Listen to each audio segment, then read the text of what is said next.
is the government week in review for the week ending Friday, September 15th, 2023. I am Chrisanne Mitchell. In the headlines, government to spend over $2 million in repair work on Grenada, China low-income housing units at Mungay, Frequency and Sobeys. Details to this story and more after the break. Prepare for hurricane. Prepare for hurricane. Make sure you have your radio and your batteries too. Waterproof flashlight candles will do. Tin stuff, garbage bag, first aid kit. Come on people, make sure you have it. Clean water in a container and a hurricane plan. Hear me no man. Hurricane damage is beyond your control. Surviving the aftermath is up to you. Have a hurricane plan. It can save your life and your family too. Prepare for hurricane. Your hair, prepare for hurricane. Welcome back. Government spends over $2 million to repair units under Phase 1 of the Grenada, China low-income housing project at Mungay, Frequency and Sobeys. Housing Development Minister Honorable Philip Telesford and officials from the Grenada Housing Authority facilitated a press conference on Friday to share updates on the repairs and delinquent payment recoveries. Minister Telesford outlined the current state of housing developments for Phase 1. Those who were charged with the responsibility of exercising good governance and stewardship of the Housing Authority failed miserably at the jobs. The report highlights failures in the structure, in maintaining the structure. As we speak, the walls are flaking and peeling, both inside and outside of the building. And molds are taking over the internal units, or the inside of those units. There are electrical problems in most of these units. Broken wires. People are getting shocked simply by turning on a switch because of lack of maintenance. $4.9 million is owed in outstanding arrears, with $2.2 being owed by Phase 1 housing occupants. Ms. Giselle Charles, accountant at the Housing Authority of Grenada, reassured those with outstanding balances that there are no penalties for late payments. We have sent persons to the units at the schemes to meet with persons, so we are trying. The second demand letter will be sent by our lawyers during the course of next week, September 18th, and that again is going to give you another opportunity to come in and speak with us. Should you not comply with that, then we will have no other choice but to send a final demand notice. We hope it does not get to sending a final demand notice. We are urging the clients, you know who you are. You know that you are not servicing your loans. You know that you are a resident of the unit. We have been alerted to what the receivables balance is.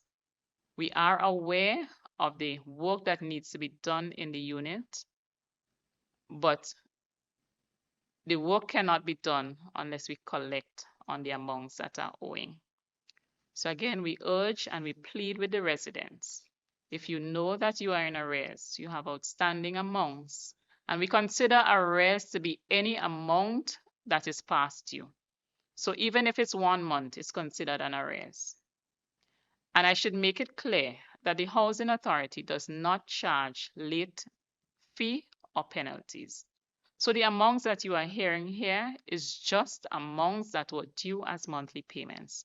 We do not have late fees, we do not have penalties. These are just amounts that were due as monthly payments. So it's another plea to the residents in all the schemes, all the units. If you're a part of a housing unit that is managed and run by the Housing Authority of Grenada, this is a plea to you to reach out to us to make an arrangement to service those outstanding payments. Mark Paul, Chief Technical Officer at Housing Authority, offered a comprehensive breakdown of the cost of repairs needed. The technical team have done a comprehensive assessment of all the repairs to be done. We have go from door to door through the schemes, the three sites, Soubise, Frequenté, and Mongué. We have identified a number of defects, such as roof leaks, rotten rails, electrical and plumbing problems, mold, flaking paints, damaged tiles, doors, locks, windows. So we did assessment and we come up with a total sum. Okay, so I would go through the entire sum. For rails, we have a cost of $1,326,186. The roof is $138,608.29. The plumbing, $28,900. Electrical, $405,240. The lifted tiles, $90,600. Windows, doors, locks, $55,420. Painting and the treatment, $164,748. So that gives you a total of $2,209,702. Okay, so we are in the stage of preparing the scope of works and tendering. Okay, so we're looking to start the project, the repairs by October 2023. Residents of Carriacou and Petite Martinique are ready to enjoy the benefits from another financial year following successful implementation rates and reviews after the 2023 budget cycle. On Thursday, the first in a series of budget consultations were held in Carriacou as the Ministry of Finance and Government put structures in place to compile recommendations and plans for the upcoming year for each ministry and department. Minister for Carriacou and Petite Martinique Affairs, Honorable Tevin Andrews, highlighted several projects and programs that were successfully completed or commenced this year, with plans to continue in the new budget period. We have to do something about the state that we are in as it relates to the public service in Carriacou. The public services, the workers are scattered all over the place. And it is time that we have a central location. And that is why we've started the preparatory work for the ministerial complex. Now, this has been in the budget for years upon years. The reality is, the drawings have been approved, and the bill of quantity has also been approved, and the process has now begun. We've also managed to hire a number of Imanis, remove them from the Imani program, and hire them under the Ministry of Carriacou and Petite Martinique Affairs, and I think that's commendable.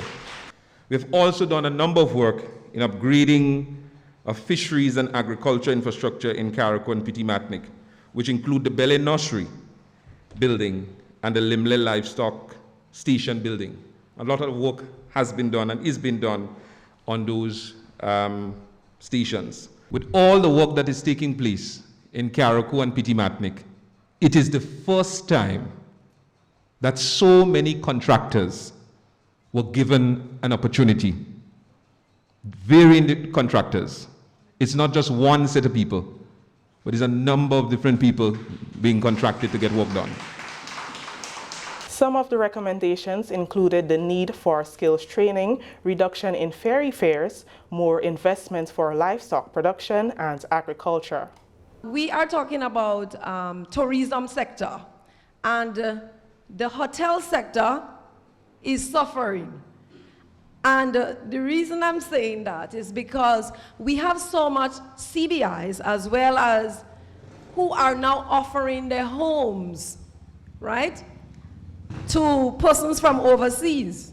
And they no longer, the persons who are coming in are no longer actually going to the hotels or the guest houses. I am not sure what body is responsible for that to ensure that if persons are utilizing their homes for accommodation for that purpose, that charges that they are being paid as a commercial entity, so that the government can get resources from these persons utilizing their homes for accommodation.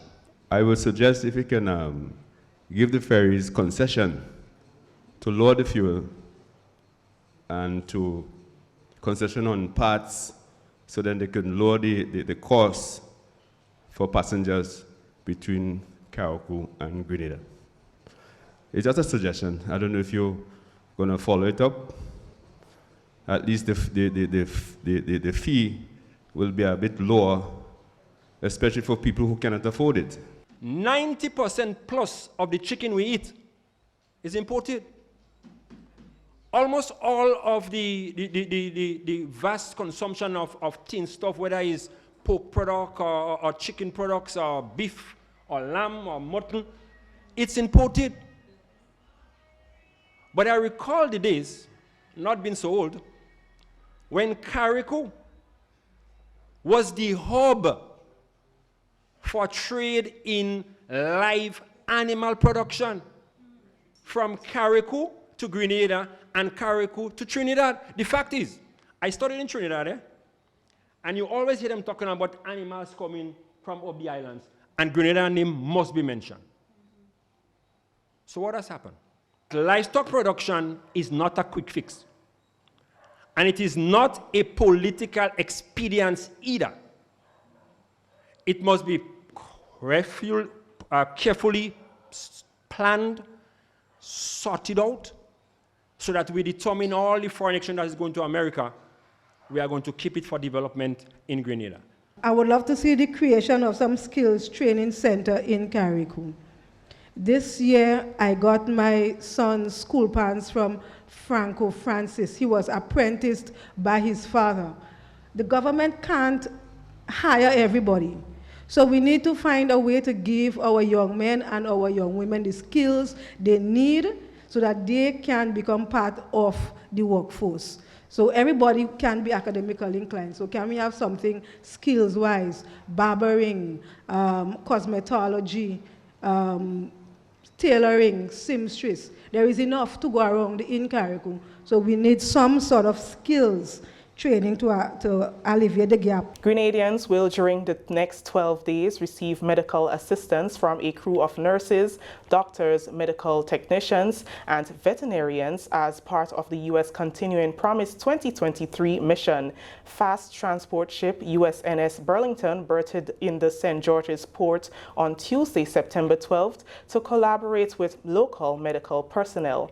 The mission is a humanitarian assistance and disaster relief operation that is being conducted by the U.S. Naval Forces Southern Command to its partners in the Caribbean. The team will offer a range of services such as conducting medical engagements, training Grenadian first responders in disaster response techniques, preventative maintenance, humanitarian assistance, and disaster response training, and more. An official welcoming ceremony was held on Wednesday at the Radisson Grenada Beach Resort. Minister for Health, Wellness and Religious Affairs, Senator Jonathan Lacrette, said the mission's humanitarian efforts are appreciated since they will help forge stronger ties. Strategic partnerships like these provides additional technical resources and support. They provide and they expose the host country to the most modern technological equipment. And also it improves customer service experience after the transfer of knowledge takes place. It increases opportunity for more innovation and also builds more cohesive relationships. For the tenure that you are going to be here, next 10 days, 12 days or so, as our honored guests, we welcome the medical and technical support from the team and from the Cabinet of Grenada and the Government of Grenada, Carriacou, and Petite Martinique. May our diplomatic relationship grow from strength to strength. Mrs. Frances Herrera, Principal Officer of the U.S. Embassy Grenada, said this visit is a demonstration of the strong friendship between the United States and Grenada. As you may know, the U.S. government and government of Grenada have excellent relations.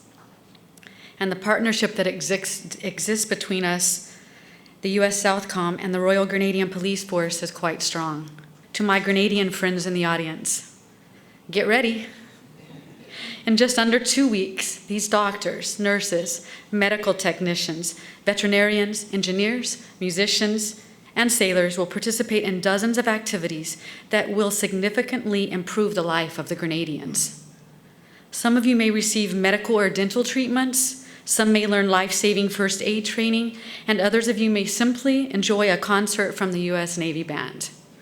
The best part is that this team will not be isolated just here in St. George's, but will be traveling to all ends of the country in order to provide a helping hand, including a visit to Carriacou.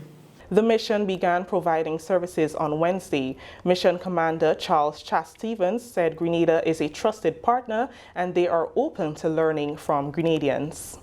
What we plan to do is go to your facilities, work with you. We trust that you have told us all these locations to go to and what we need to do, and we've responded appropriately by bringing the right people. As the mission commander, my job is to worry about everything. Right now, we have 11 trucks, vans, and SUVs going out to 10 locations today. All but one of them are out right now. So as you can imagine, I am worried about 11 trucks, vans, and SUVs at 10 different locations.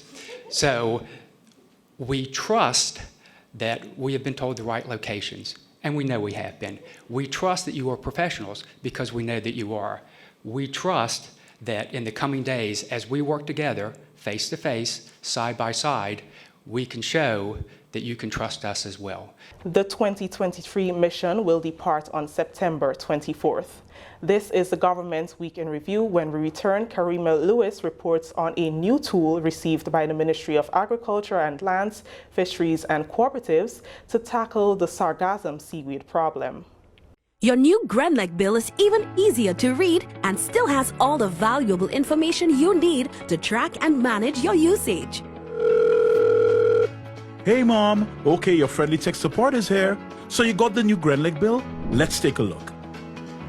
The new bill makes it even easier to see your bill total, the due date, and much more. And take a closer look. It actually is a lot easier to understand. Let me show you. You can still see exactly what the charges are for, but in a great new format, it even shows how the cost of generating and delivering the electricity to you is calculated using your actual usage. Anyway, look who says hi, and see you soon. Your new GRENLEC bill, easier to understand and easier to track your usage. Welcome back. The Ministry of Agriculture and Lands, Fisheries and Cooperatives, Fisheries Division, has received a valuable tool to help manage Grenada's persistent sargassum seaweed problem, which has plagued the island since 2011. Karima Lewis tells us more. This tool, an over 20-foot boat along with essential materials, equipment, and spare parts, was made possible through a generous donation from the government and people of Japan as part of the Japan Grant Aid for the Economic and Social Development Program for Grenada, FY 2020. The official launch of this boat took place on Monday at the Kirani James Boulevard. The $2.3 million project will ensure that the SU is managed effectively, and to ensure the success of this initiative, a training session was organized for the staff of the Fisheries Division, Grenada Solid Waste Management Authority, local fishers, boat operators, and marine mechanics immediately following the launch. This session aimed to demonstrate best practices in the operation and maintenance of the equipment and to provide practical guidance on effectively addressing the sargassum issue. Chief Fisheries Officer and Technical Expert Justin Rennie emphasized the significance of this initiative for the sector. When the sargassum is within our shores, the fishermen cannot go out to sea, the lines get entangled, the engines get fouled, and it's a severe cost in terms of the operation, not only from the equipment, but also from the lost fishing days. Also within the coastal areas, especially on the East Coast, You have the Marquis, the Soubise, the Grand Bacolet, and those areas, and where it is heavily inundated. It's causing a lot of problems for villagers along the shores in terms of the household equipments, fridge, stove, stereo equipments and other things like that. So that would bring a huge relief to the local community, fishermen, the tourism sector, and persons residing along the coastline. The implementation of this project is being carried out by Nito Simo Company Limited. General Manager for Overseas Business Development, Mijitaka Nakumara, explained the sarcasm capture process through his translator, Masayuko Homa. Today that we learned that how the boat works and how to move that operate the boat, about engine and catching the method. We will explain to the local fishermen today. By boat, we are towing the fishing gear made by the polyethylene net, and we towing and collect sargasso and put the sargasso on the boat deck, and then we collect and check that what the sargasso is exactly doing. Before the sargassum capture begins, a committee comprising members from the Ministry of Agriculture and Lands, Fisheries and Cooperatives, Environment, Grenada Solid Waste Management Authority, and other relevant stakeholders will be established to ensure coordinated efforts throughout the process. Senior officers within the Royal Grenada Police Force say enhancing relationships with communities is top priority in its fight to lower crime and violence statistics going forward. During a recent press conference, it was reported that 17 homicides has been recorded so far for 2023, with 12 cases solved so far. Newly appointed head of the Criminal Investigations Department, Superintendent Issa Pear, said the reduction in unsolved crimes is encouragement for Grenadians to foster a better relationship with the RGPF to get similar results. On the inside, I've mentioned the need for the interoperability of the various units. I also will want to embrace the contributions from the general public and see how we can work together to reduce the level of violence in our communities. We want to encourage persons to take back our communities in terms of not vigilante, but ensuring that we contribute to the safety and security of our community. You see something, you report it. You do not sit on the information, but you bring it to the attention of individual law enforcement, and we action it so that we can make this place safer. ACP Vanny Cohen, officer with responsibility for crime, said measures will soon be implemented to lower the rise in gun-related crimes on the island. He too commended the RGPF's community policing strategy that can be credited for the increase in crime-solving rates. Yes, there have been some new strategizing. There have been some initiatives that we have conceptualized and put in place. I don't think we want to say this to the public. We want to be able to arrest the illegal gun situation that we're seeing, and putting our strategy out there is just educating the criminals as to how to go around what we intend to do. So I don't think this is the place that we want to discuss this. In recent times, we have picked it back up. We are in communities. We are doing quite a lot of community walkthroughs, community engagement. This is high on our priority list. And because of what we have been doing with the community, we are realizing, more support and more assistance is coming from the community because of the engagements that we are having. We have started a series of town hall meetings in communities across Grenada, Carriacou, and Petit Martinique. This is one of our initiative, our crime fighting initiative to mitigate, to reduce, to prevent crimes from being committed, to work closer with our different communities so that we become one. We have recognized a long time ago that law enforcement duties are not carried for the RGPF solely. And that is why in my presentation I said there must be shared responsibility. We must be able to work collectively, the police and the community, for what we desire Grenada to be. International NGO Common Seas, together with the Ministry of Climate Resilience, the Environment and Renewable Energy, engaged local stakeholders on Tuesday to present key elements of the National Action Plan to tackle the root of plastic pollution in Grenada. The workshop was held for one day at the Kirani James Athletic Stadium to identify and agree on the policy priorities for tackling plastic pollution and highlight key steps needed to implement priority policies. 5 strategies, which include 20 policy areas, were presented to the stakeholders to reduce plastic pollution by 80%. Common Seas works along with governments to design and deliver solutions to tackle the problem of plastic pollution. Policy lead at the Common Seas, Carla Worth, explained that Common Seas is happy to work along with government ministries in Grenada to apply the plastic drawdown tool. Our partnership work is based on a plastic drawdown tool. It's a tool that we've developed in partnership with other governments and academics. And this tool has the potential, or it analyzes the potential for 20 different policies to reduce projection of plastic pollution over time.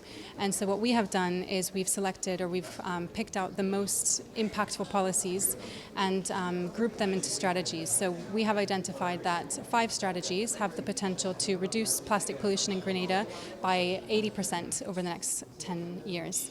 So these strategies range really from individual taxes on specific items through to kind of systems change and supporting the development of or the improvement of solid waste management structures more generally. So the policies really range quite broadly, and this is why we're very happy today to have a really great range of stakeholders with us. The drawdown tool is supported by a baseline study. Common Seas plans to work along with Grenada towards a successful implementation. Our objective is to come up with a roadmap for each of these policies, the policies that we agree on today, and develop a final national action plan. And from here, Common Seas will support on understanding how this action plan can be implemented, what are the governance structures, what are the monitoring and evaluation requirements. So we support on really not just finishing at the action plan, but really supporting onto the implementation into realization into Grenada. That story has ended the Week in Review for the week ending Friday, September 15th, 2023. I am Chrisanne Mitchell.